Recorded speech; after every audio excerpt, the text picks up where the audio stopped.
Bueno, buenas tardes. Como las conferencias estaban, como dice el presidente de la SEMA, Quintín Calle, hay que empezar en punto. Los 5 minutos de cortesía son con los que están presentes y no con los que están ausentes y que llegan tarde. Así que vamos a dar comienzo.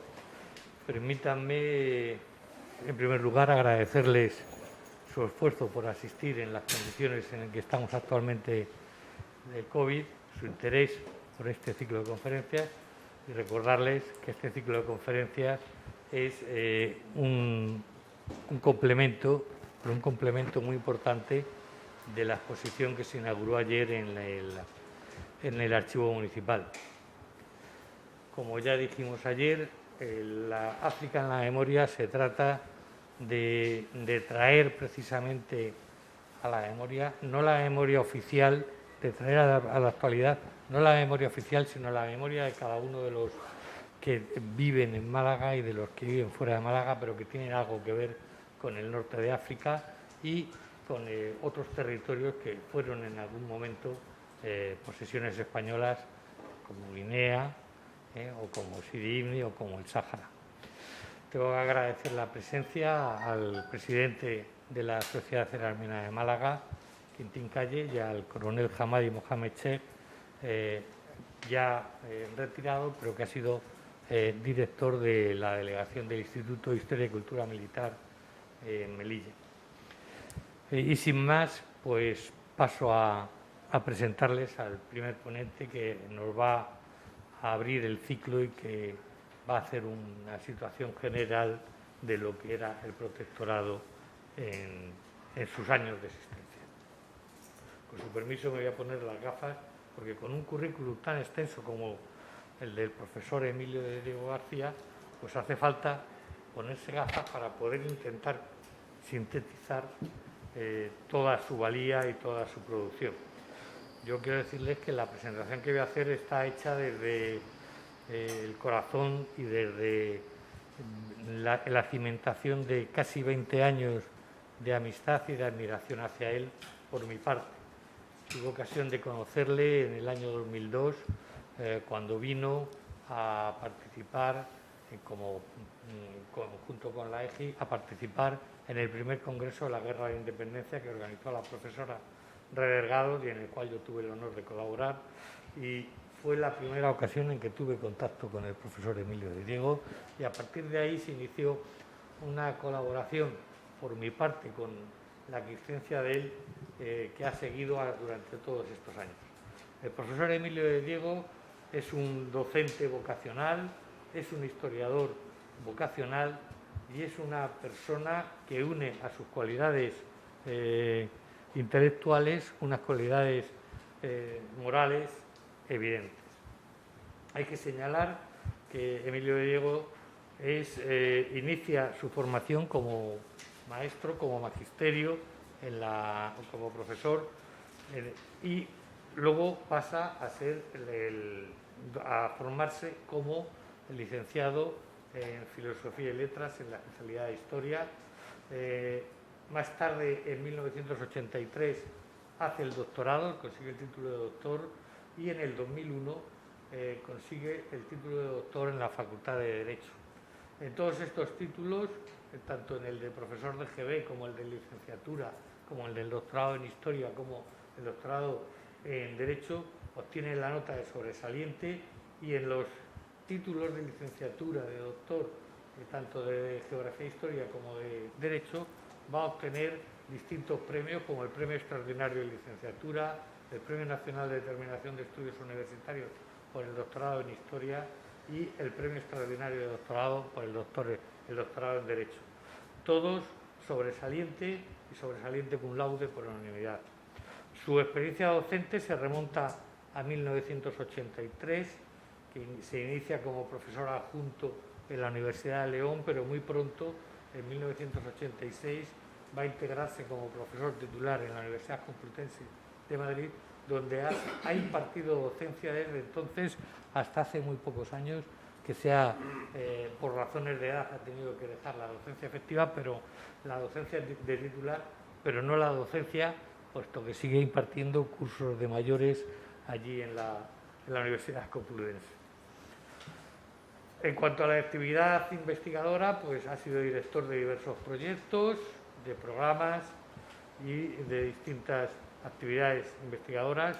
Es autor de numerosísimos libros y artículos de diversas temáticas. Les leo por encima la temática general: Historia contemporánea universal, Historia contemporánea de Europa, con libros como La desintegración de Yugoslavia, o Los Balcanes, polvorín de Europa, o Los Balcanes ante el siglo XXI, otros libros en colaboración sobre la Revolución Francesa y sus repercusiones en España, sobre Portugal, sobre la historia contemporánea de España.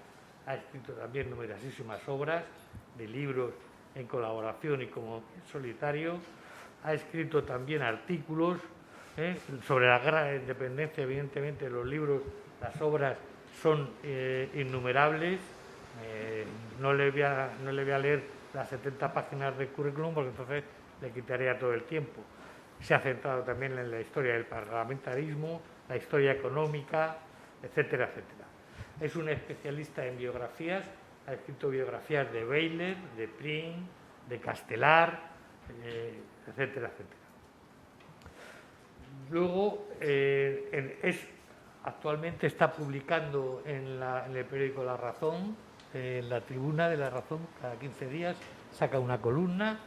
Yo les recomiendo que si tienen tiempo entren en internet o compren el periódico y lean las reflexiones que el profesor Emilio de Diego hace sobre la situación de España actual y sobre su relación con la historia de España.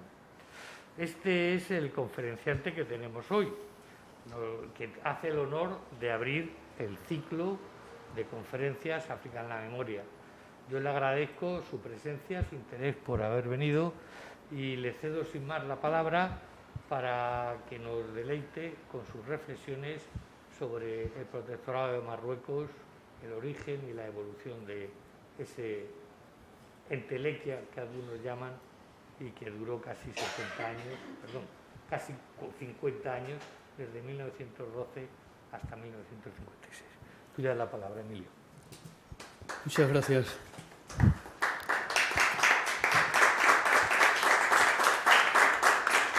En primer lugar, al doctor Pedro Pérez, una persona a la que yo preguntaba hoy al llegar a Málaga, ¿cuándo el Ayuntamiento de Málaga hace algún reconocimiento a quienes como tú, gratia et amoris, dedicáis multitud de esfuerzos a mejorar, a proyectar actividades culturales relacionadas con Málaga fundamentalmente?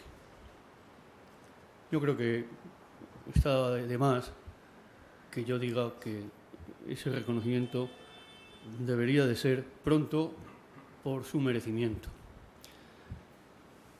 Pero me temo que, como en tantos otros casos, este es un capítulo que en la historia de España está pendiente y en la actualidad también. A la profesora Marion Delgado, amiga y compañera de muchísimos años y de muchísimos trabajos. La palabra amigos en este caso tiene todo el sentido. A veces es un puro formulismo retórico, pero no es esta la ocasión. De las virtudes y defectos, los defectos se los ha callado, pero los puedo decir yo. De las virtudes que has puesto, don Pedro Pérez, la inmensa mayoría son fruto de esa abundancia cordis, de esa abundancia del corazón. Casi me da no sé qué decirlo de cordis, ahora que se ha puesto de moda.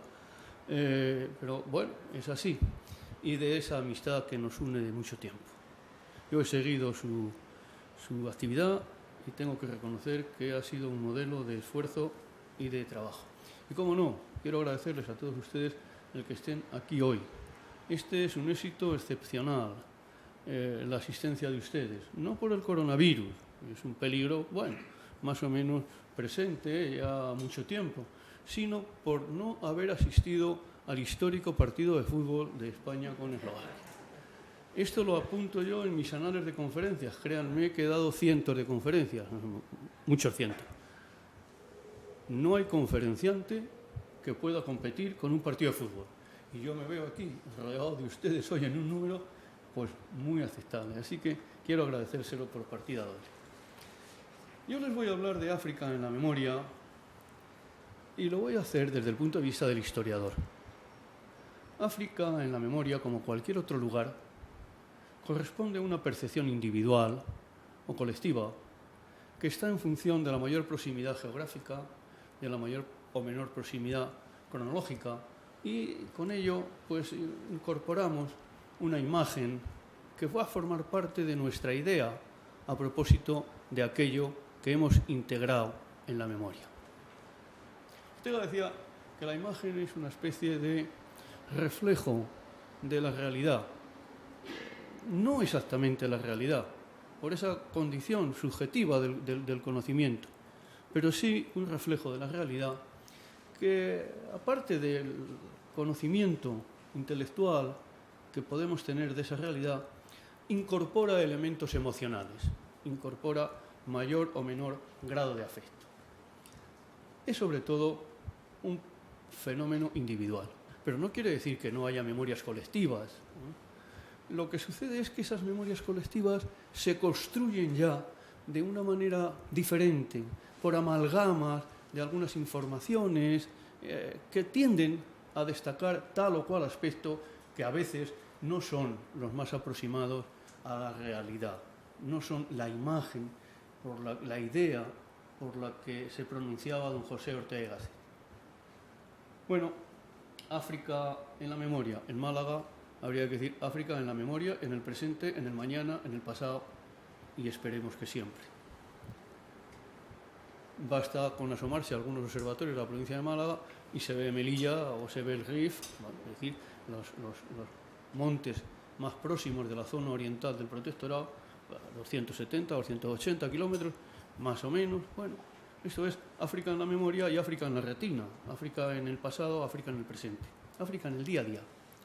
Pero a la vez sucede lo mismo al otro lado del mar, al otro lado, en este caso, no del estrecho, porque hemos hablado de 270 o 280 kilómetros. Al otro lado de un espacio marítimo ya relativamente extenso.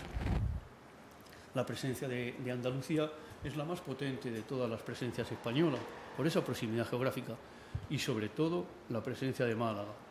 Ustedes tienen conocimiento, exactamente igual que yo, o mejor, de esa situación, pues tanto en Melilla, el bar Málaga está en el 38 de la calle de la Legión. Bueno, pero también y fundamentalmente yo creo que quizá la presencia más extensa de ese carácter histórico del protectorado sea la memoria en Tetuán, en el barrio Málaga. Es una realidad que mantiene probablemente la huella más importante de la presencia española de ese tiempo, y así en todo el norte de África. Les voy a hablar del protectorado de 1912 a 1956, pero lo haré especialmente en torno a algunos momentos y contextualizando esos momentos para que podamos comprender mejor incluso esa memoria que a través de la historia, bien colectiva, bien escrita o bien oral, de generación en generación, hemos incorporado a nuestra memoria particular. Voy a hablar un poquito del protectorado. Es lógico que nos refiramos a qué es el protectorado.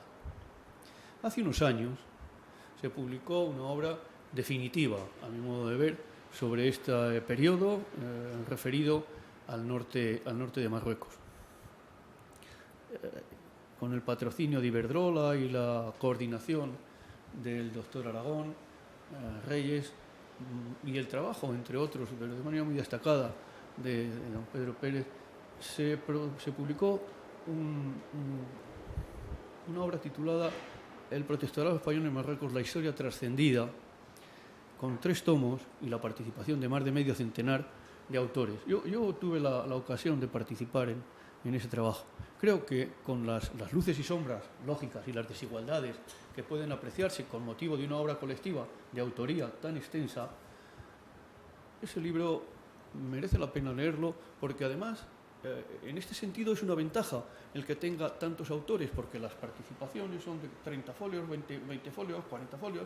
En consecuencia, puede leer e interesarse por un tema concreto, y lo ve con detalle. Este otro, y no necesita leerse las 1000 y muchas páginas que tienen los 3 tomos. Creo que es una recomendación útil y además es un motivo de agradecimiento para quienes tuvieron aquella inquietud y llevaron a cabo un trabajo tan importante.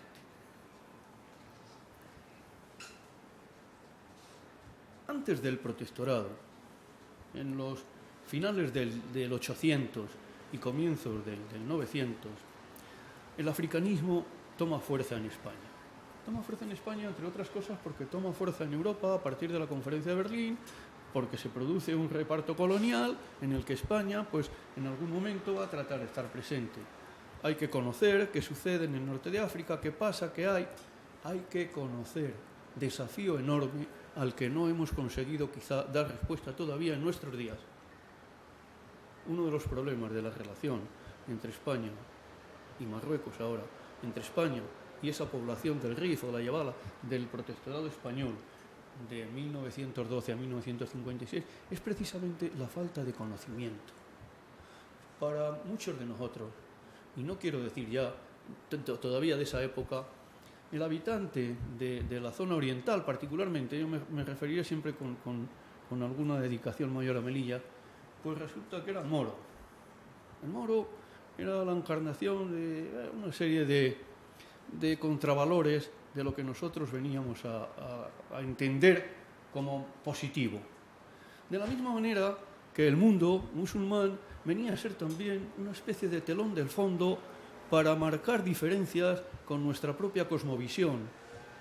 Había una especie de reacción entre el mundo que España podía representar. Los españoles podíamos tener interiorizado nuestra mentalidad, nuestra cultura, etcétera, etcétera, y lo que creíamos o entendíamos que era Marruecos, pero realmente sabíamos muy poco. Por eso voy a hacer un pequeño apunte en principio de lo que era el protectorado en términos geográficos y en términos humanos. Hasta 1912 la presencia española fue creciendo, sobre todo desde la Conferencia de Algeciras de 1906, con algunos desgraciados incidentes de trascendencia y de gravedad importantes, como el episodio conocido del Barranco del Lobo. Hay una serie de conflictos prácticamente desde el primer momento, pero es a partir de 1912 cuando podemos tener una idea más aproximada de qué es ese territorio que se nos va a quedar por el Tratado de Madrid de 27 de noviembre de 1912. Ese territorio tiene unos 22.000 kilómetros cuadrados. Entre el Muluya y el Lucus, entre la zona oriental y la zona occidental, unos 22.000 kilómetros cuadrados que equivalen a la provincia de Badajoz. Ese es el territorio que va a constituir el protectorado español por excelencia, porque en algún tiempo tenemos otra zona sur, etcétera, etcétera. No me referiré a lo que en la mentalidad, en la memoria, etcétera, de todos nosotros está como el protectorado, la zona del Rif y de la Yabala. Unos 22.000 kilómetros cuadrados, pero aunque los cuentos, los recuentos de población no son excesivamente fiables, rigurosos, cabe hablar con bastante aproximación de en torno a 750.000 habitantes. 750.000 habitantes, dado el relieve y dadas las características de la estructura económica de esa región, significa una población relativamente abundante. Pero es un mundo, además, enormemente heterogéneo y complejo. Eso nos costó entenderlo mucho tiempo, porque el moro eran muchos moros. Y los moros estaban, organizados, entre comillas, es un decir, a su manera, en pequeñas unidades proyectadas sobre el terreno con la población correspondiente, que responden al nombre de las cabilas. 73 cabilas son muchas cabilas, diferentes por su dimensión, diferentes por su grado de comunicación con otras gentes que no eran ellos mismos. Por tanto, un universo complejo. Algunas mucho más hostiles a la presencia de extraños de los mismos habitantes de la zona, y muchos más hacia los más o menos pocos extranjeros que llegaban allí. Aquí habrá algunas cabilas que nos suenen, Kabila de Beni Begel. Bueno, pues sí, sí, como quizá una de las más ariscas en la que va a tomar cuerpo la insurrección que en 1921 llevará al desastre anual. Bueno, pues bien, habrá otras mucho más favorables al contacto con otras personas, el contacto con los españoles, el contacto con extranjeros diversos. Tanto un mundo complejo. Un mundo complejo que habla una lengua propia, que es el chelja, que no es el árabe. No quiere decir que no hablen el árabe, no quiere decir que no tengan un grado de arabización importante, sobre todo en el plano religioso. Es decir, no quiere decir que no sean musulmanes, pero no son árabes, son bereberes, y tienen su lengua, sus costumbres, sus tradiciones, su modo de vida, incorporado como una seña de identidad y de diferenciación. Un enorme sentido de pertenencia a esa kabila, a esa unidad, a ese microcosmos vital. Una población que vive del pastoreo de pequeños grupos de animales en aldeas, en menos que aldeas, en casas dispersas, distanciadas. Bueno, en algunas zonas había como norma más o menos estar distanciadas una y otra de 300 metros entre cada vivienda. Es decir, una población muy dispersa, con unas vías de comunicación, digo lo de vías por decir algo, con unos caminos tremendamente difíciles de transitar. De manera que uno de los grandes problemas con los que nos vamos a encontrar los españoles a la hora de intentar desarrollar el protectorado, no se me ha olvidado, ahora les diré lo que es el protectorado desde el punto de vista jurídico-político y desde el punto de vista administrativo. Para implantar el protectorado había que ocupar el territorio, había que tener una capacidad de penetración en el territorio, había que establecer una infraestructura administrativa que tenía que tener comunicaciones. Una empresa complicadísima, complicadísima, hasta el punto de que nuestro protectorado estuvo dividido pues, en la zona oriental, en la zona occidental, entre el espacio de Melilla y el de Ceuta, hasta la incorporación a partir de 1913, sobre todo de una tercera unidad administrativa con la Arache como referencia y en un momento dado Tetuán como capitán del protectorado completamente. Bueno, bien, pero siempre con enormes dificultades, sobre todo para el transporte, para la comunicación, más allá de los productos mínimos o del desplazamiento de personas. Era difícil desarrollar alguna actividad económica, muy complicado. Y no digo solo económica, también una organización administrativa, civil y militar, enormemente difícil. Y el viaje por mar, bueno, pues estamos en una zona de navegación más o menos complicada, que entre Ceuta y Melilla requería un número de horas bastante importante en todo momento, no solo a comienzos del siglo XX, sino hasta prácticamente. Es un trayecto no demasiado fácil de hacer. Por tanto, ese es un elemento a tener en cuenta para que podamos comprender qué es lo que España va a hacer y no va a poder hacer durante mucho tiempo. Las diferencias entre la zona oriental y la zona occidental son muy importantes. La zona occidental, en torno de Melilla, Tetuán, etcétera, está mucho más arabizada. Y por tanto, tenía ya, en el momento en que España va a ir tomando presencia importante en esa región, no me refiero a otras presencias anteriores de las que hablará la doctora Marion Raeder y otros compañeros seguro, que vienen de muy lejos, pero que en el siglo XVIII ya tienen cierta intensidad, en el siglo XIX también, sobre todo con aquella guerra de O'Donnell del 59-60 y de mi conocido Prim. Me refiero allá en esta parte del propio siglo XX al que nos asomábamos. Son grandes las diferencias. Una población que se adapta a un entorno geográfico más suave, más agradable, con alguna precipitación lluviosa notablemente más abundante que en la zona oriental y que, por tanto, pues permite una serie de actividades económicas que no hay en el otro lado. Dos mundos diferentes. Un mundo más abierto, este mundo arabizado, este mundo de la Yabala, más próximo al contacto con otras gentes que lo que yo había señalado para los bereberes. El bereber, además, es particularmente orgulloso. Lo es hoy, pero lo era entonces y mucho.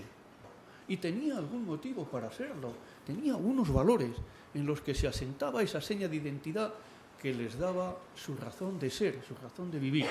En 1927, unos estudios antropológicos vinieron a demostrar, además, que se trataba de una etnia, estos habitantes de Berbería, estos bereberes, que tenía una estatura media muy superior a la de los propios españoles. Claro, estos veían a los soldaditos españoles y a otros españoles no militares que llegaban allí, pues hombre, si nosotros les mirábamos mal mirados, fruto del desconocimiento, con un complejo de superioridad o con alguna prevención, pues estos veían a los españoles, al paisa, pues lo veían como una cosa menor también, no sentían especial aprecio en principio. Y ese desconocimiento, junto a las dificultades del terreno, de la comunicación, etcétera, harían muy difícil el protectorado. Bueno, ¿qué es el protectorado? Porque ya lo he dicho 50 veces, pero no he entrado en materia. El protectorado es una figura jurídico-política para establecer un marco de relaciones entre dos estados. Uno que protege y otro que acepta ser protegido. A cambio de aceptar ser protegido, cede parte de su soberanía al Estado protector, que se compromete a respetar la autoridad local, las estructuras locales y a desarrollar una acción cultural, económica, de desarrollo, de progreso, entre comillas, de modernización. Conceptos estos de modernización y de progreso que pueden ser discutidos según el punto de vista del que se mire, pero que en algunas etapas de nuestra historia y concretamente en esos pasajes del siglo XX son el desideratum, el progreso, la modernización. Bueno, visto desde el otro lado, ese progreso tenía diversas caras porque llegaba aparejado en buena medida el peligro de destrucción del modo de vida tradicional. España se compromete a llevar a cabo esa acción de desarrollo cultural, económico, administrativo, en todos los órdenes, por el tratado que antes les decía, de 27 de noviembre de 1912. Y aquí empieza la gran pregunta, para entender parte de la memoria que nos ha quedado de Marruecos, por lo menos colectiva, y de la historia incluso que nos ha quedado en Marruecos. ¿Qué se nos había perdido a nosotros en Marruecos? Esa pregunta se la va a hacer la gente de la calle un día y otro día, un mes, un año, otro año, particularmente cuando la presencia de España en esa zona del Rif requiera unos sacrificios, una contribución humana verdaderamente importante. Un número de muertos importante, un esfuerzo militar, económico, extraordinario que se nos ha perdido en Marruecos. Habrá un sector de la población desde muy pronto que conciba entonces el protectorado como la maniobra para servirse del aparato del Estado español y por tanto de los recursos de España en beneficio de los intereses particulares de unos cuantos capitalistas, que además entonces pues se les pone nombre fácilmente. Romanones, hasta el propio Alfonso XIII se verá salpicado, y se crea una percepción negativa de nuestra presencia en Marruecos. Habrá otros que entenderán que esa presencia española en Marruecos, la respuesta a qué se nos ha perdido en Marruecos es la siguiente. Marruecos no es un objetivo colonial, es la ante-España, es la referencia geoestratégica absolutamente necesaria para el mantenimiento de la España de este lado del mar. No es un ejercicio de especulación privada, es un ejercicio de política nacional absolutamente imprescindible. Y así lo plantea el gobierno, los gobiernos, a lo largo de todos los años de 1912, particularmente hasta 1927, después con otras circunstancias, pero siempre como ese espacio irrenunciable de no tomar posición en Marruecos a través de esa figura político-administrativa, que es verdad que tenía un componente colonial, sin duda, pero es que la palabra colonial tampoco tenía una dimensión tan peyorativa como se introduciría paulatinamente a posteriori. Colonizar es un término tan antiguo como las propias relaciones entre civilizaciones, entre culturas. Colonizar era establecer colonias. Sí, pero no colonias en sentido de explotación, literalmente, no, en sentido de intercambio, de relación. Bueno, eso puede derivar en la colonización más extrema, que lleve al sacrificio de los habitantes de la zona en todos los órdenes para beneficio de aquellos que colonizan. Bueno, ser posiciones extremas que son al final los que dan el matiz negativo o más negativo al término colonial. ¿Por qué nos establecemos en Marruecos? Porque en ese momento se está repartiendo el norte de Marruecos, entre Francia y alguna otra potencia.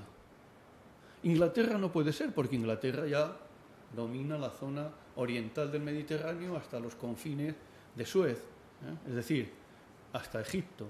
No puede tener la llave de los dos extremos del Mediterráneo en el concierto internacional de aquel momento. Francia tiene Argelia, tampoco puede dominar Marruecos de una manera total, aunque esa sea la aspiración francesa. Entonces, Alemania pretende intervenir lógicamente en la zona. Alemania es una gran potencia en ese momento y en distintos intentos va presionando para que se le conceda esa presencia en el norte de África. ¿Cómo frenar a Alemania? ¿Cómo mantener el equilibrio entre Francia e Inglaterra? ¿Cómo mantener el contexto internacional que acepte una solución? Pues introduciendo una potencia de segundo orden desde el punto de vista militar, desde el punto de vista político, económico, que es España. Ya está. Y a España esto le presenta la oportunidad de establecerse en esa zona capital para su supervivencia como nación, como Estado, como país en el concierto mundial de los primeros compases del siglo XX. Eso requiere un esfuerzo. Bueno, pues si ya nos hemos hecho una pequeña aproximación al protectorado y a Marruecos, arrancamos de 1912. Desde 1912 hasta 1956, yo diría que al menos tendremos en el protectorado estos periodos, de 1912 a 1914. 1914 a 1918, en que la Primera Guerra Mundial, establece unas condiciones a las que hay que plegarse en medio de un conflicto en el que está implicada Francia, está implicada Inglaterra, está implicada Alemania. Es decir, cualquier movimiento en esa zona nuestra del Rif hubiera podido considerarse como un gesto en favor de unos o de otros, una ruptura de la neutralidad española. Un periodo de transición con algún movimiento militar lo más reducido posible y un cierto estancamiento en la acción de protectorado hasta que se llegue al desenlace de la Primera Guerra Mundial. A partir de 1918 llega el momento ya de tomar una decisión, porque desde 1912 hasta 1918 no hemos ocupado nada, prácticamente nada. 6 años en los que han ido creciendo el número de soldados enviados allí, el de recursos económicos destinados a Marruecos, pero no hemos conseguido una acción de protectorado que de alguna manera justifique esos esfuerzos para nuestra visión y de la parte de los protegidos justifique la presencia de los españoles porque, los españoles no han puesto allí escuelas, no han puesto allí algún emplazamiento sanitario, no han construido un camino. No, para entonces apenas hemos hecho nada. ¿Y por qué no hemos hecho nada? ¿Y por qué hemos tenido un número de conflictos militares por reducción, para poder entender un relato de ese tiempo? Citamos 20, 40, 60, 80, 100 nombres, lo que sea, pero hay cientos y cientos de pequeños encontronazos que se saldan muchas veces de manera dramática a lo largo de todo el periodo, también desde el 12, incluso del 14 al 18, como ya digo, aunque sea en escala pequeña. ¿Por qué pasa esto? ¿Qué falla? La comunicación. No la comunicación por esos caminos solo, la comunicación humana. Son muy pocos los españoles, militares algunos, lógicamente, civiles otros, lógicamente, que conocen realmente la realidad de las zonas en las que nos encontramos. No ha sido fácil. Apenas si hemos conseguido establecer las primeras explotaciones mineras de cierta entidad, comenzó mucho antes, la compañía de Minas del Rif, de 1907, bueno, pero en el 12 ya empezamos a avanzar un poco en esta construcción, empezamos a desarrollar un poco, en fin, la vía de comunicación al embarcadero en Melilla para sacar el mineral, y en 1914 enviamos a Inglaterra, en Sussex, enviamos el primer cargamento de mineral de hierro de cierta importancia, pero de cierta importancia en comparación con lo que hasta todavía habíamos hecho, que no habíamos hecho nada prácticamente.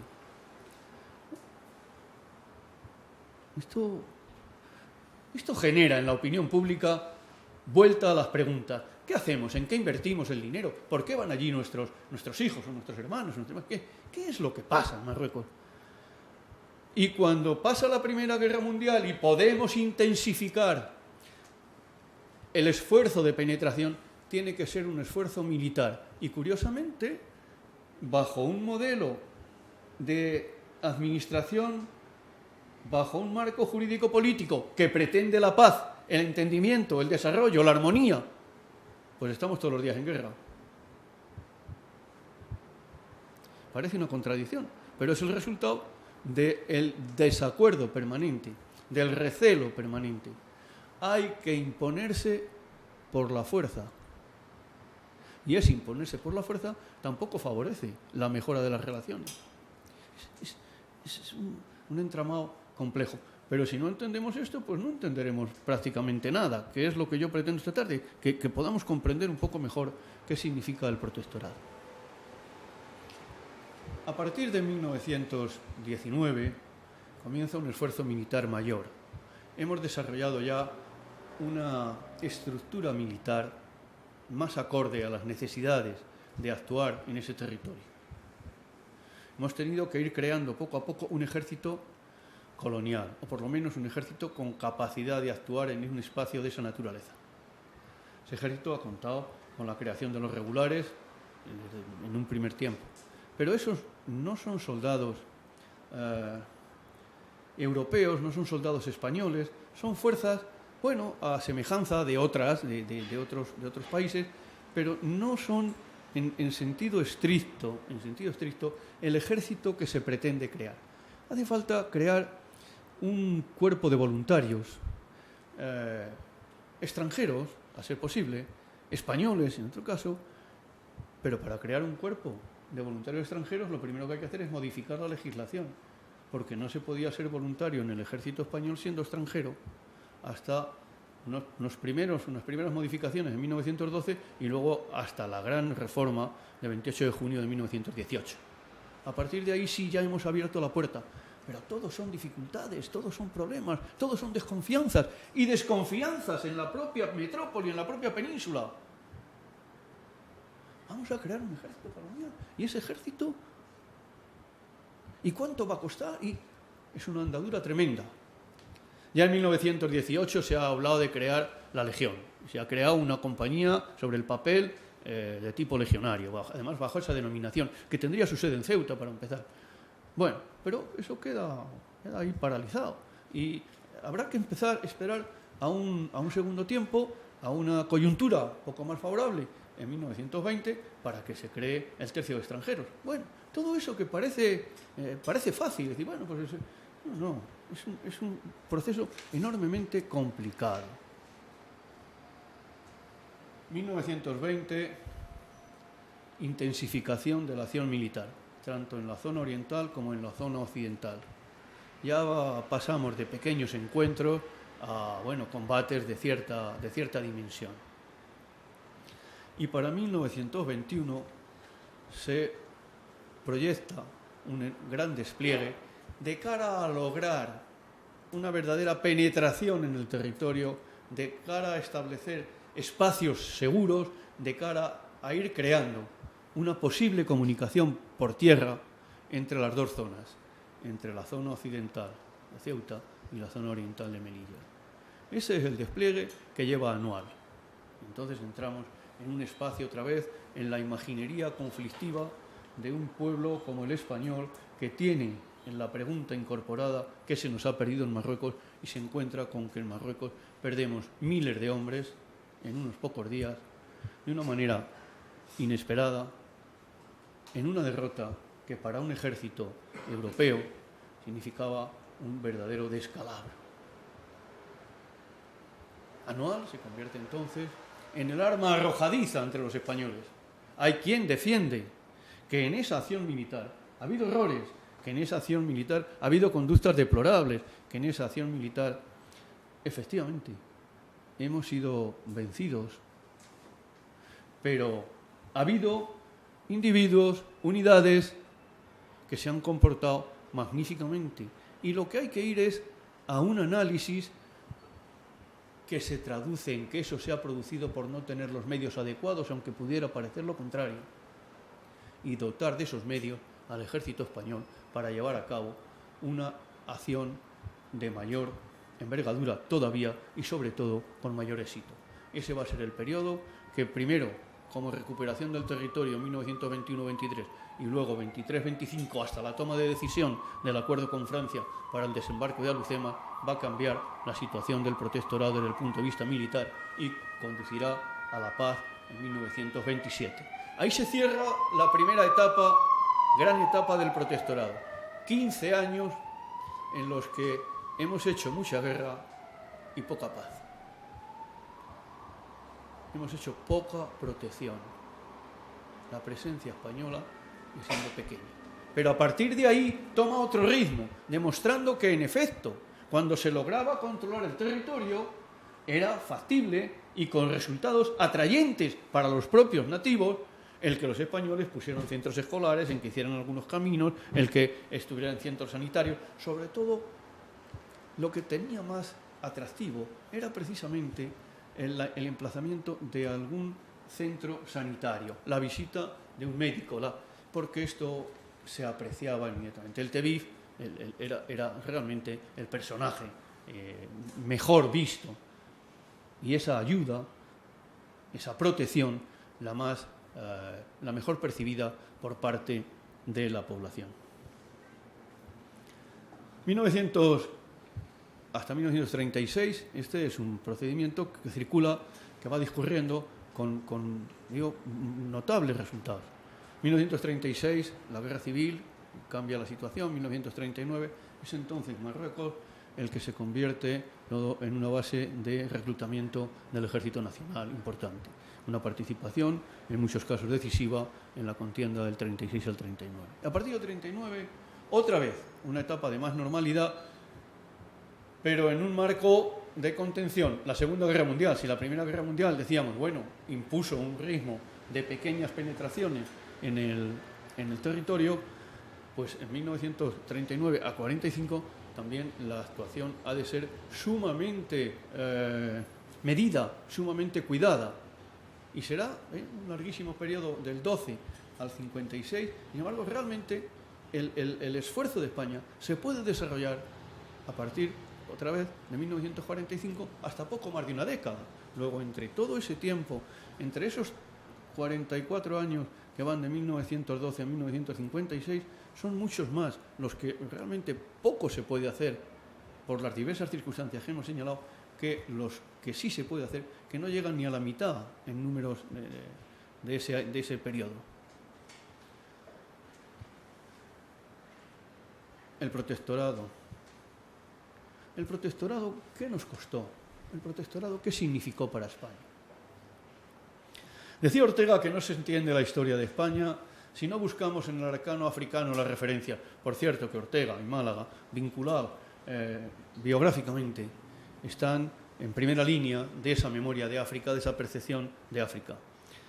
Don José, alumno aquí de 11 o 12 años, encuentra un día en su Málaga que embarcan tropas para el norte de África. La impresión al niño. Y poco tiempo después, 1893, llega acá al colegio donde él está el Ros de Margallo, con una señal del disparo que ha acabado con la vida del general Margallo. impacta a los muchachos también. El nombre de Melilla condiciona toda la percepción de una generación, fundamentalmente de esa generación de adolescentes malagueños, también la de Ortega y Gasset, sobre África. Melilla es objeto desde entonces en la vida de Ortega de una especial atracción. Atracción a caballo entre el temor y el afán por el conocimiento y el esfuerzo por desarrollar el entendimiento entre ambas culturas, entre ambos pueblos.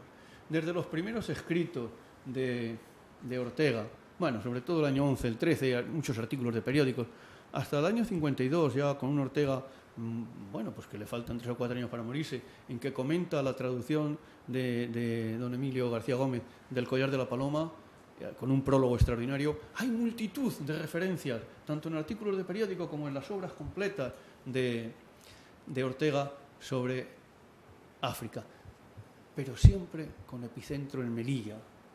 Cuando se produce el Barranco del Lobo y esas canciones populares que son la expresión de una memoria dramática, hablan de que en el Barranco del Lobo hay una fuente que emana sangre de los españoles que murieron por España. Esa Melilla, esa Rusadir, la Blanca, vuelve a ser el referente en el Ortega ya joven.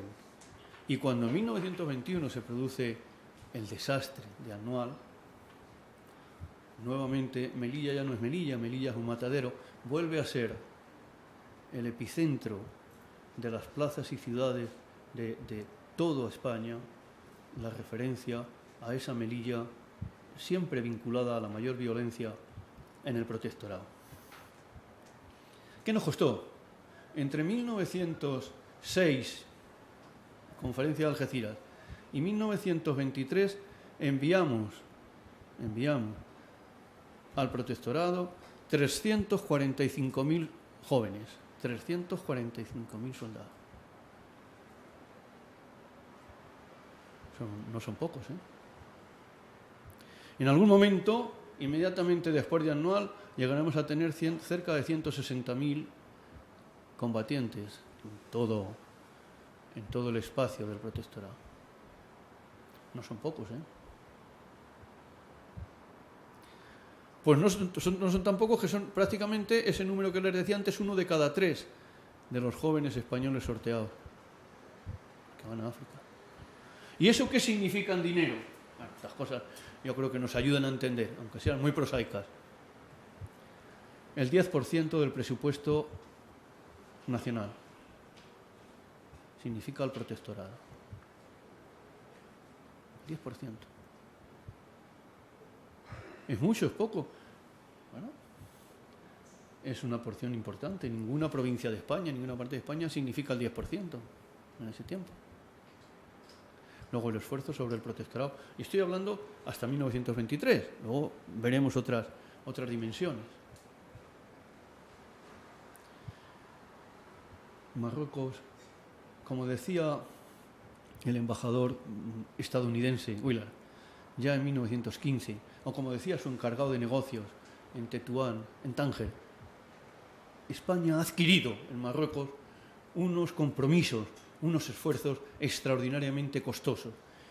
Pero, curiosamente, lo que aquí no comprendía buena parte de la sociedad española, estos diplomáticos españoles lo comprendían claramente. España no puede renunciar a su presencia en Marruecos, ni siquiera en los momentos más difíciles, ni siquiera en los momentos más complicados. En el otoño del 21, en el verano-otoño del 21, hasta 1927. Ni siquiera en esos momentos. Ni siquiera en los momentos de máxima duda, cuando los gobiernos españoles no saben qué hacer. Hasta el propio Primo de Rivera, que resultará decisivo en la liquidación de la situación militar en el protectorado, duda, como ustedes saben, si continuar el esfuerzo militar o retirarnos. Al incidente de Bentiev, a la intervención de Varela, a la locución de Franco, a lo que se quiera. Hasta el propio general Primo de Rivera en 1924, repitiendo algo que había dicho muchas veces. Ojo, y Primo de Rivera había ganado la laureada aquí, en ese mismo terreno. No era un hombre que no supiera dónde estaba el Rif. Seguía dudando si debíamos retirarnos o no, en 1924. Y en 1924 es cuando acabará tomando la decisión, después de viajar por el protectorado, de buscar una solución militar a ultranza, que no podía ser otra que reunir la fuerza suficiente como para acabar con aquel conflicto que se eternizaba y en el que nos estábamos desangrando. El protectorado no fue pequeña cosa en un sitio. No se entiende la historia de España sin el protectorado de Marruecos, la del siglo XX. Otras tampoco, si ya lo decía, sin palacios, si nos remontamos a la etapa medieval. No se entiende la historia de España, y en eso tenía razón Ortega al conjugar todas las épocas y momentos. No se entiende la historia de España sin el acervo, el arcano, ese punto y contrapunto según los momentos, que es el norte de África. Marruecos fue un factor decisivo en la polarización de las dos Españas que chocan en 1936. Una polarización militar, africanistas y junteros. No se entiende la división del ejército hasta el punto que llegó y en la dimensión que llegó a producirse sin el protectorado de Marruecos, sin lo que significa el esfuerzo militar en Marruecos y tal y como se ve desde una o desde otra posición. No se entiende. Una división, diríamos, de la sociedad militar y una división de la sociedad civil igualmente radical entre los que sentían esa necesidad de permanecer en Marruecos y los que continuamente buscaban el abandono de Marruecos. Una división que afecta a intelectuales.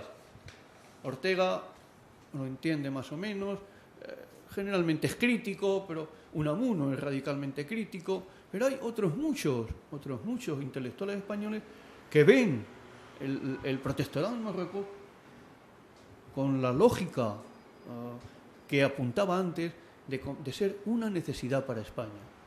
Son los periodistas, son los hombres de la cultura, es el país entero.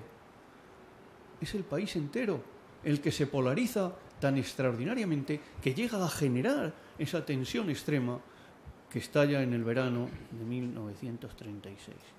Porque Marruecos interacciona en la situación económica y social española, y militar ya lo he dicho, pero económica y social. ¿Cómo? Tras la Primera Guerra Mundial se produce un corte en lo que venía siendo un momento de desarrollo económico extraordinario, un momento de bonanza en función de unos mercados que demandan productos que al terminar la contienda pues dejan de demandar y que generan una producción española y una capacidad de exportación y una capacidad de acumulación de capitales y un nivel de renta, etcétera, etcétera, que de pronto termina 1919, más o menos. ¿Y ahí qué? Ahí tenemos, bueno, pues un momento de depresión que acarrea un incremento del paro, que acarrea las tensiones de la Barcelona de los años 20, el comienzo de los 20. Esa Barcelona que tiene muchísimos más muertos a tiros en las calles que el Chicago de Al Capone y compañía. Esa Barcelona de la violencia social. Y también en otras partes de España. El paradigma es Barcelona, pero no es el único lugar. Una crisis social que no encuentra salida. Una crisis social que aleja también, por la natural diferencia de clases, hacia otro eje de conflicto. Y ahí estaría esa burguesía catalana que tantas veces recurre al Estado español para solucionar los problemas que le afectan. Como en ese momento, apoyando a don Miguel Primo de Rivera en el golpe de Estado que implanta el orden en Cataluña. No es la única ocasión.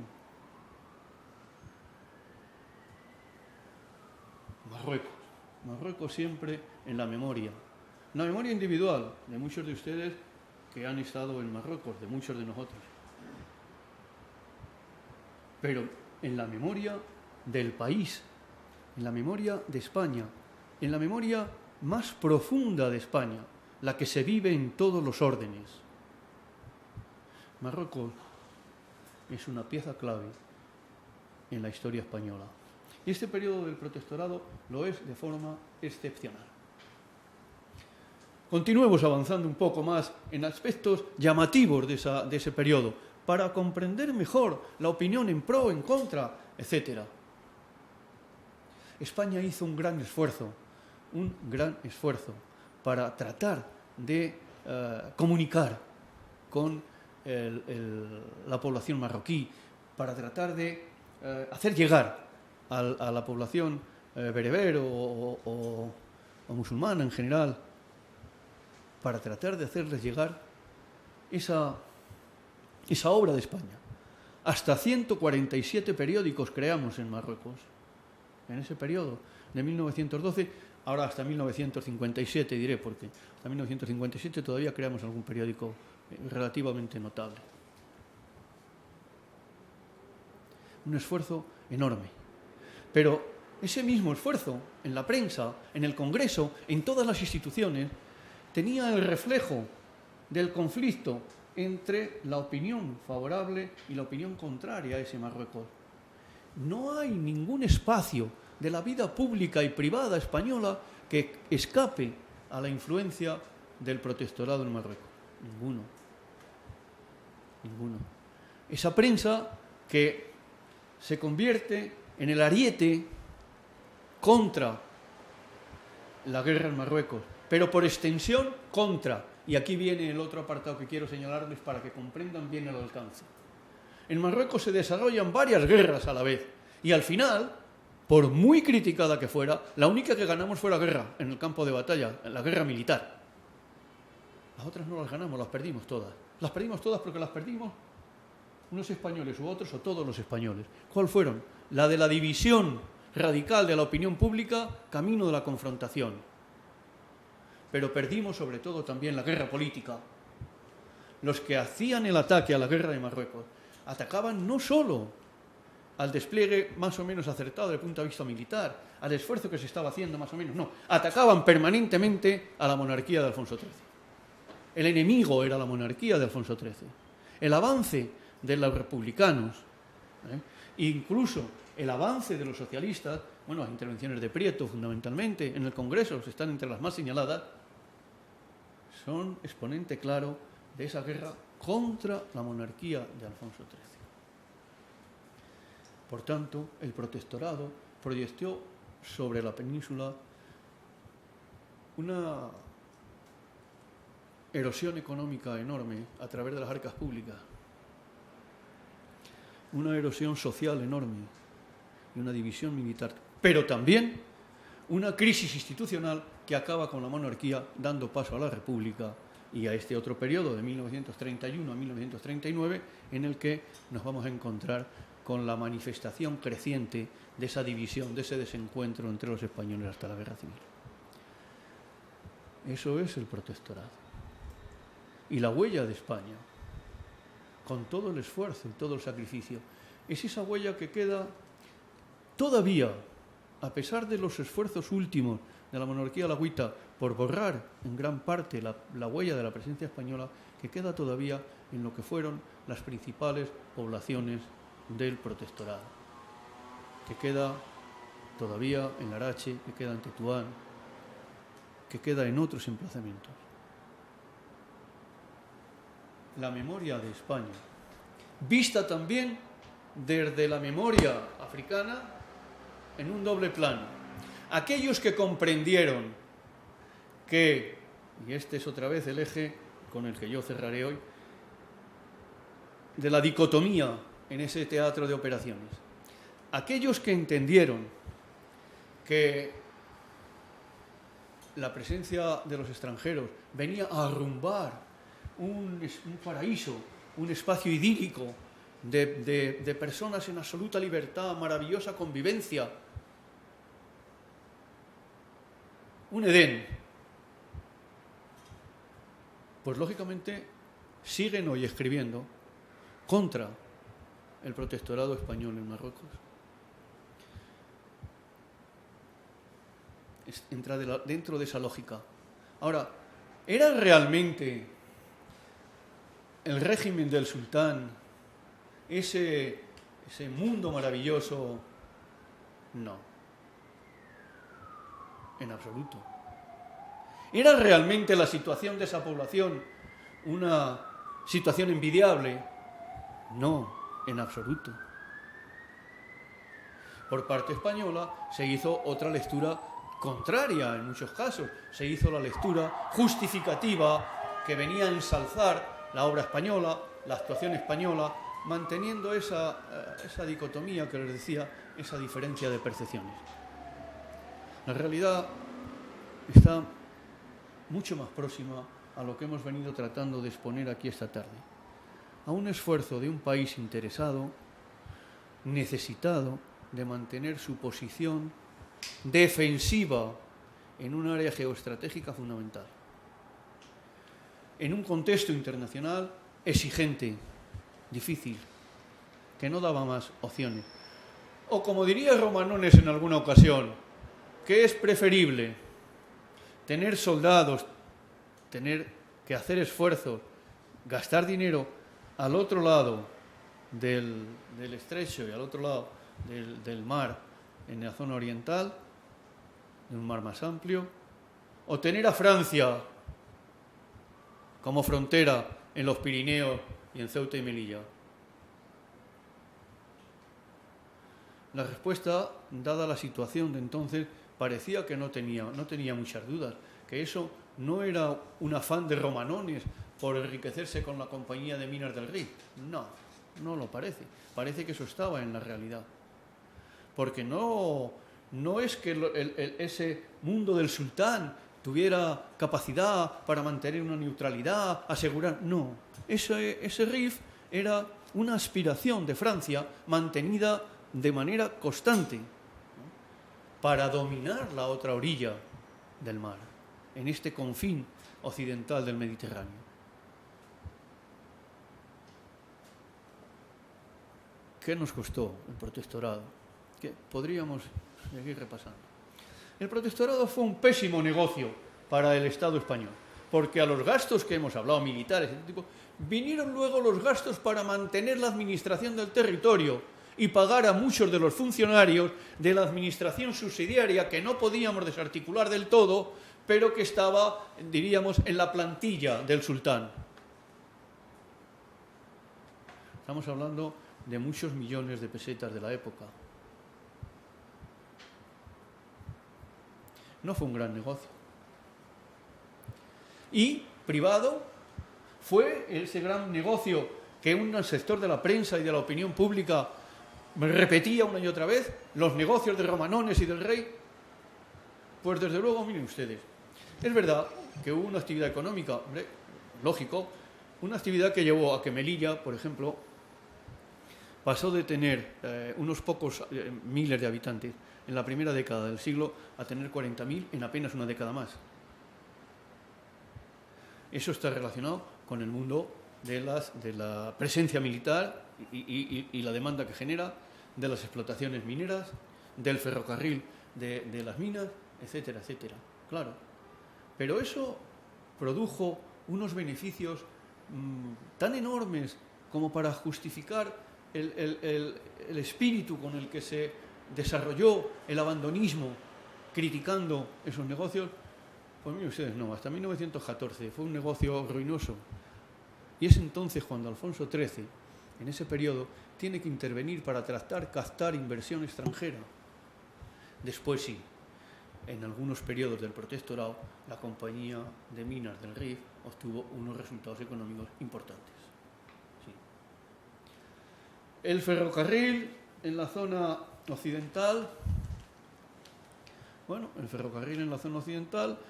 una construcción hispano-francesa con un 60% capital francés, una compañía francesa y 40% compañía española, fue otro área de negocio relativamente importante, por volumen quiero decir, pero tampoco fue el gran negocio. Y, por si lo demás, esos otros pequeños negocios de pequeñas empresas, de pequeños comerciantes que procuraban desarrollar alguna actividad y lo conseguían de importación y de exportación. Con todo, les recomiendo la lectura no haré de las cifras que tengo aquí para afianzar todo lo que haga falta, no significaron un negocio importante. Habría que concluir que Marruecos, desde el punto de vista económico, fue más bien una empresa enormemente costosa. Y que por ese mismo coste, en una España con un porcentaje de analfabetos enorme, con un porcentaje de desescolarización por falta de centros escolares, con un panorama sanitario importantemente deficitario, etcétera, etcétera, cualquier cifra que se proyectara en la opinión pública referida a Marruecos producía un auténtico escándalo. Eso es lo que genera Marruecos. Pero a la vez acabaría, sobre todo ya a partir de 1945 hasta el final. ¿Y qué es la memoria que llega más directamente ante nosotros? Porque algunos de los que nacieron en esa época o eran entonces niños, pues han vivido esa situación, han estudiado allí sus primeras etapas colegiales y han asistido a colegios españoles creados allí. Uno de ellos, con una asociación de antiguos alumnos importantes, el colegio de Tetuán, de los pilaristas, pues era un ejemplo de esa actividad desarrollada por el protectorado y a la vez de esa percepción biográfica de lo que había sido Marruecos en muchos españoles que vivieron allí su infancia. Creado en 1915, pasaron por sus aulas cientos y cientos de estudiantes, cientos y cientos de alumnos. Marruecos, en la memoria de esos, sigue estando muy vivo, forma parte de ellos mismos. Por eso les decía la desigualdad en cada caso individual. Les he tratado de plantear la desigualdad en la memoria colectiva y les he tratado de exponer la desigualdad en la percepción histórica, aproximándolos a algunos factores que hacen comprensible un fenómeno bastante complejo, pero que quizá desde alguna reflexión sobre lo que les he dicho esta tarde se pueda comprender mejor y evaluar mejor. Muchas gracias.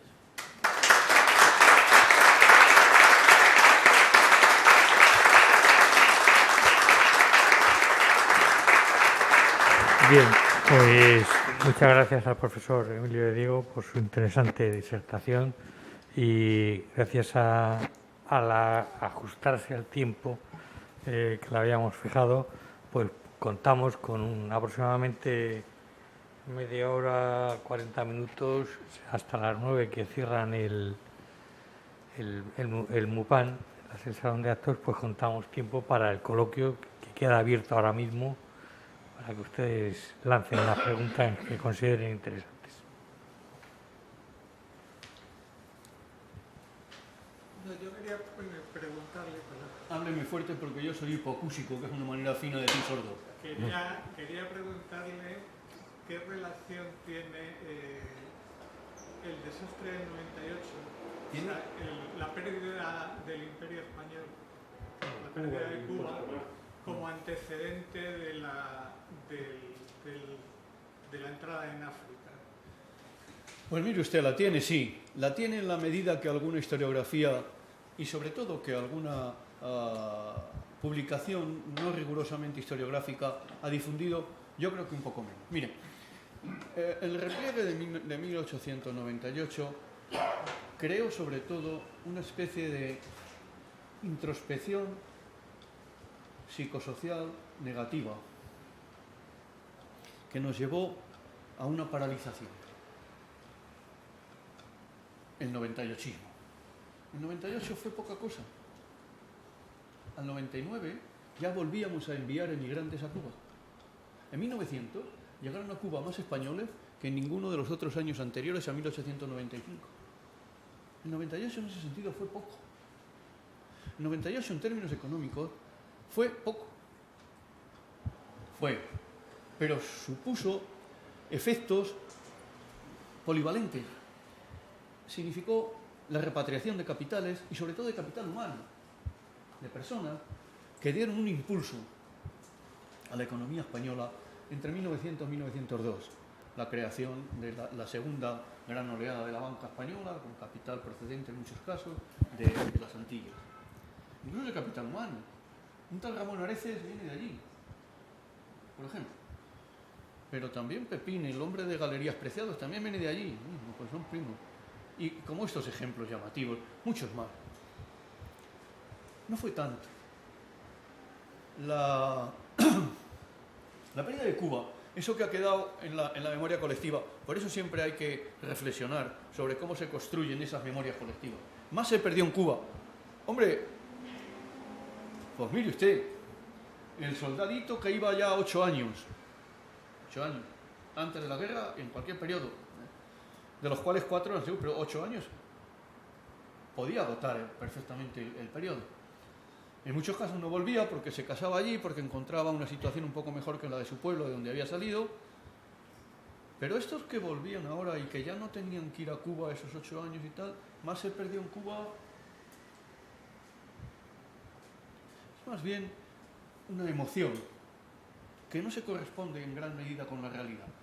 Y la obra de los intelectuales radicalmente críticos con el sistema de la Restauración, que difundieron el 98ismo como desastre, el desastre del 98, pues contribuyó a que en España se creara, como digo, esa paralización. Lógica, éramos los peores, no merecía la pena hacer nada, éramos una desgracia, eso es un efecto paralizante y un cierto complejo de inferioridad que se arrastra durante gran parte del siglo XX.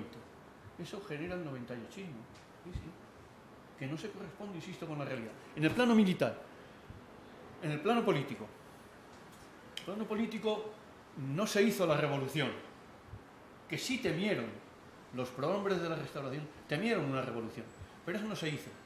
Tampoco se hizo desde arriba, aunque Maura lo intentó y hizo algunas cosas, sobre todo en 1903 y posteriormente. En el terreno militar sí se buscó, combinar ese exceso de militares que suponía la retirada de Cuba, no todo de Cuba, pero aquí decimos Cuba, Puerto Rico y Filipinas, como podría decir de Stefano Pucallingento. Bueno, pues mire usted, Cuba tiene 120.000 kilómetros cuadrados, tenía una población entonces de 1.100.000 habitantes o 200.000, Puerto Rico tiene 8.000 kilómetros cuadrados, más o menos como Madrid, tenía 500.000 habitantes Puerto Rico, pero no son con realidades comparables.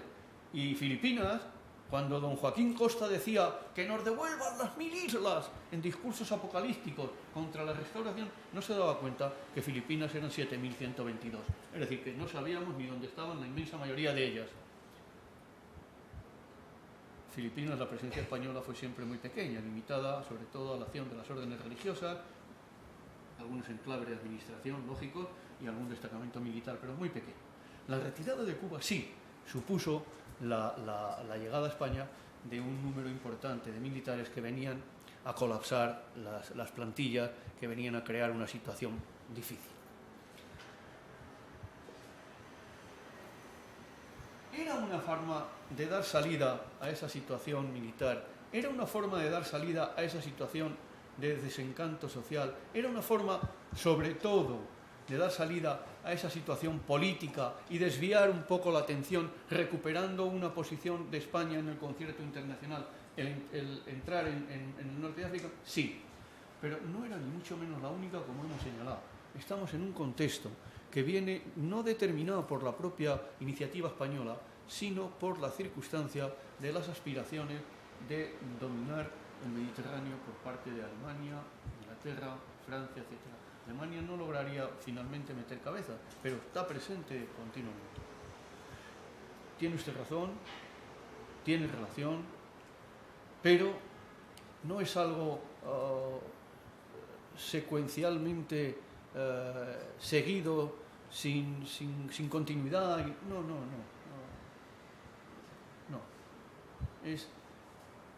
Es una circunstancia que conjuga una oportunidad, pero también política, no solo militar y social. ¿Una pregunta más? ¿Se me oye? Un poco, y si habla un poco más alto, le oigo Más mejor. alto igual. La pregunta que le viene ahora es del otro lado. Yo hablo el idioma, no soy rifeño.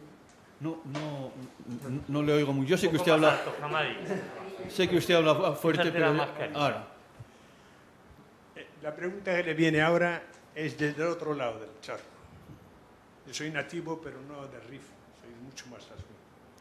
La pregunta es, ¿no hemos metido nosotros, los españoles, el fallo de no luchar contra Marruecos? Porque no hemos luchado contra Marruecos, salvo la primera guerra de 1859-60, que era la guerra de los límites, sino que hemos luchado con el rifeño, con el que queríamos atraer hacia nosotros. Yo le he entendido en parte. ¿Cuál es? La pregunta es que nosotros siempre que hablamos de la guerra del Rif hablamos de Marruecos. Los rifeños no son marroquíes, ni ahora siquiera. Y hemos luchado contra Marruecos, no, contra los rifeños, al que queríamos atraer. Sí. Pero la guerra del 59-60, que usted señala bien, es una guerra, sí, es una guerra que se le da carácter nacional. Y si me apura, es la última guerra nacional que hemos tenido. Por eso suscita ese entusiasmo sin fisuras, por lo menos durante un tiempo. Pero es que ni siquiera es en el Rif, fundamentalmente, porque de los Castillejos hacia Tetuán y tal, estamos ya en la otra zona, hombre, claro, pero es, en fin, es otro paisaje, es otro mundo. Sí, Marruecos tiene hoy problemas, como todo el mundo sabe. El actual monarca marroquí, la actual administración marroquí, tiene problemas en el Rif, ¿no? Siempre con referencia sobre todo a Lucema, que es un poco el centro de referencia. Sí, porque hay esa realidad étnica que le decía, que no son étnicamente como el resto de la población de Marruecos, una etnia diferente, son bereberes y no es lo mismo, ¿eh? Tienen algunas partes de cultura importante. Desde el punto de vista teocrático, desde el punto de vista de la obediencia a un régimen en el que la máxima autoridad política sea también la máxima autoridad religiosa, encontramos un vínculo importante de subordinación, etcétera, tal. Pero luego hay otros muchos espacios en los que no. El Rif, los habitantes del Rif se quejan constantemente ahora, y con razón, de que reciben unas inversiones mucho menores que otras regiones de Marruecos y que son probablemente la zona más dura y difícil de Marruecos, o una de las zonas más duras y difíciles, y que eso, en lugar de corregirse, se acentúa cada vez más. Nosotros hicimos la guerra en el Rif, pero no la hicimos contra Marruecos, porque no la hicimos contra el sultán, la hicimos contra aquellas cabilas que se insurreccionaron en distintos momentos, contra aquellos señores de la guerra, contra aquellos cabecillas, desde el Raisuni a Del Krim, pues toda una galería. Bueno, eso tiene usted toda la razón, pero diríamos que por referencia un tanto equivocada, se engloba todo como Marruecos.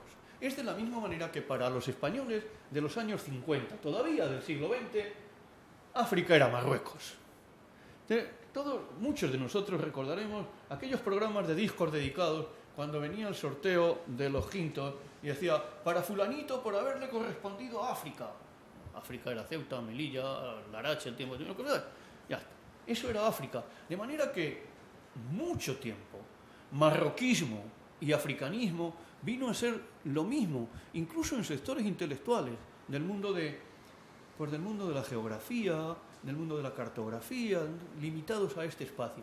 Ahora, estrictamente, nosotros entre 1912 y 1956 no hicimos la guerra a Marruecos en ningún momento, porque bajo la figura del protectorado no podíamos, no íbamos a combatir, íbamos a proteger, íbamos a mantener al sultán, íbamos a mantener su régimen, íbamos a mantener la realidad existente, mejorándola mediante esa ayuda de comunicaciones, a la que ya me he referido, de educación, etcétera, etcétera. Sí, tiene usted razón en eso.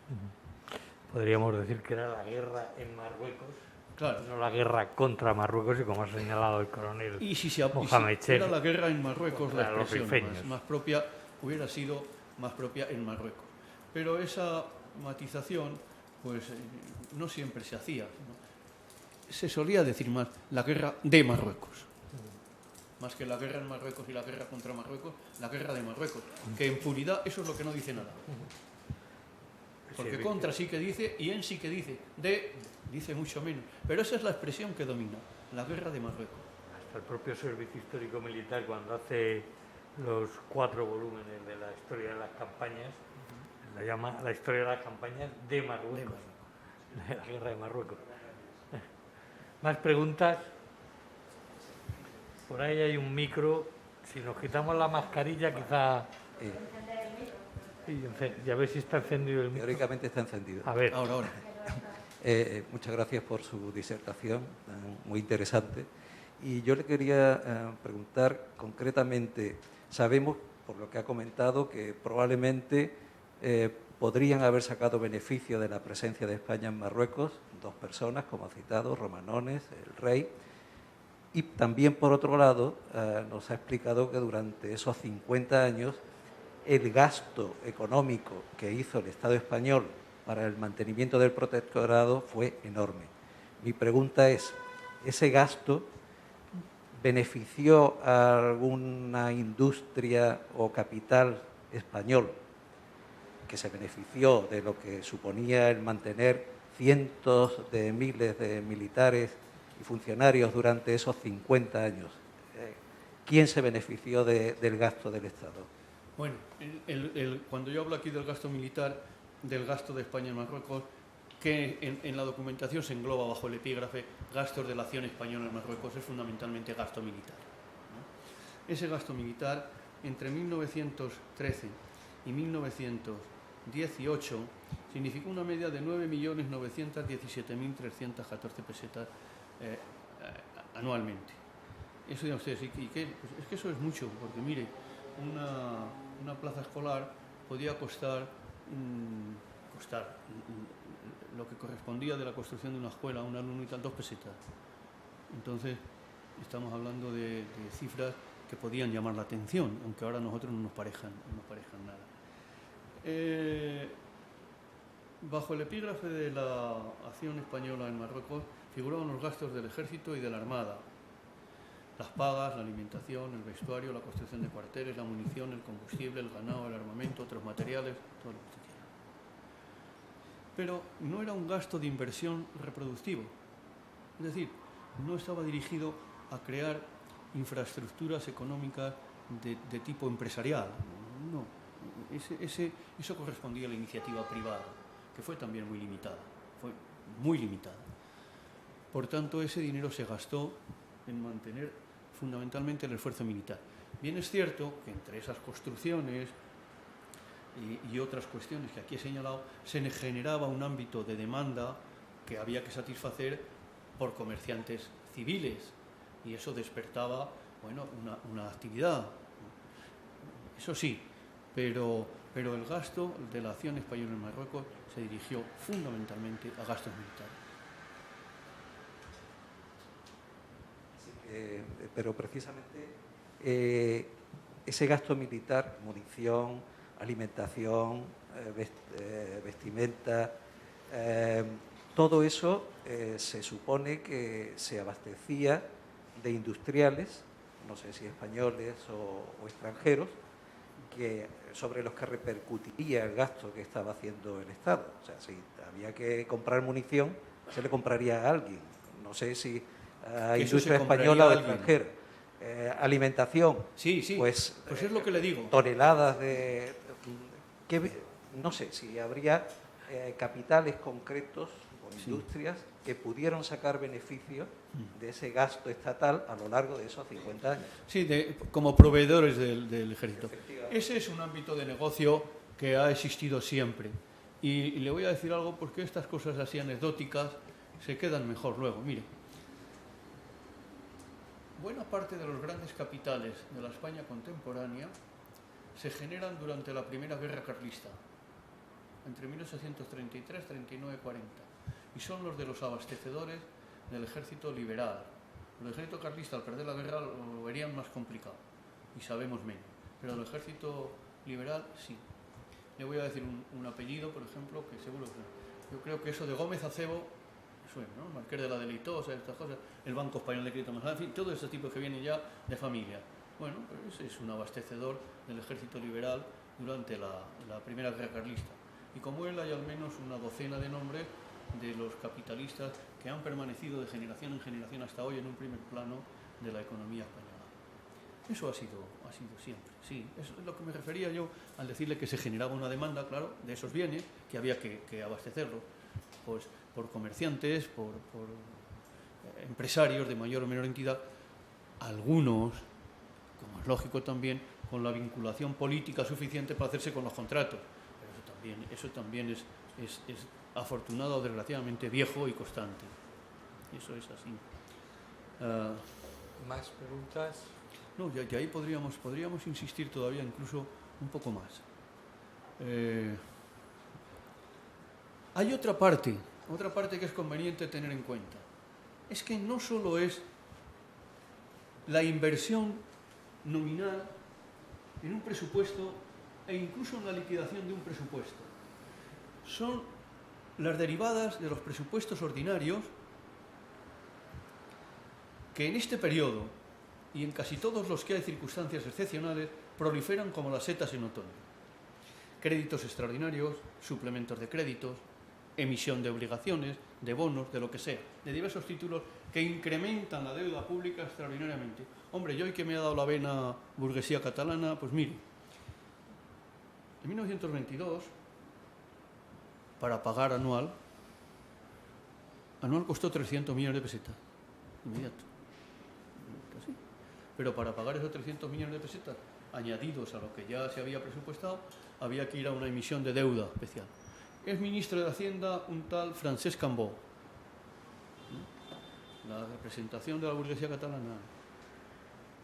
Cambó, como ministro de Hacienda, lo arregla enseguida. Hace una emisión de deuda con bonos amortizables entre 6 meses y 2 años al 5%, que es un tipo de interés entonces extraordinariamente elevado y con la garantía del Estado. Cubre la emisión en 24 horas. Pero claro, dirá usted, bueno, ¿y eso? Entonces, pues, no. Pero es que para hacer todo ese negocio hay primero que recuperar el crédito público. En enero de 1922 cumplían deuda pública por intereses, no tanto por principal, otros 400 y pico millones de pesetas. El resultado es que entre esos 400 y pico, los 300 de la emisión de esto y lo que hacía falta para cubrir la garantía de estos del pago de unos y del pago de los otros, la deuda emitida en ese momento por Francesc Cambó fue de 1.400 millones de pesetas. Los negocios financieros en ese momento de la burguesía catalana fueron enormes, porque esa deuda la compraron los catalanes. Pero eso también pasa casi siempre. Sí. Yo tengo una pregunta hipotética. El micro, por favor. Que no hace falta conmigo. La oigo, así. No hace falta. Con voz. Parece que le oigo bien. Una pregunta hipotética. Si ni siquiera hubiéramos tenido protectorado, ¿qué habría pasado? ¿En qué manera diferente se habría escrito la historia sin tener protectorado?